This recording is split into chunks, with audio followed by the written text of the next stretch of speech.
Вие вече направихте публични заявления и вие и депутатите от вашата парламентарна група за референдум за влизането в еврозоната.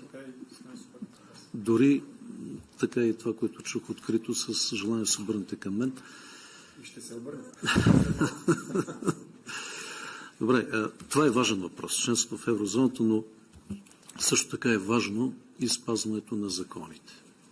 Аз съм убеден, че вашата партия добре познава законите, лично вие като дълги години в българската политика, но съгласно закона за пряко участие на гражданите в държавната власт и местното самоуправление, провеждането на референдум по въпроси, уредени в вече приети и ратифицирани международни договори, е невъзможно.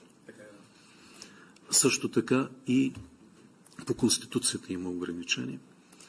Също така е ясно, че от международното право международните договори имат приоритет там, когато те са ратифицирани и приети над националното законодателство, особено когато се касае за Европейския съюз.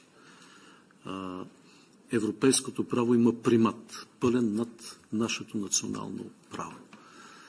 И ако е трябвало, сте имали и различни виждания за приемането ни или условията за приемане в еврозоната, съгласно тези закони, това се изразява в процес на подготовката за приемане и преди самата ратификация. Тогава това не е стояло изобщо на дневен ред.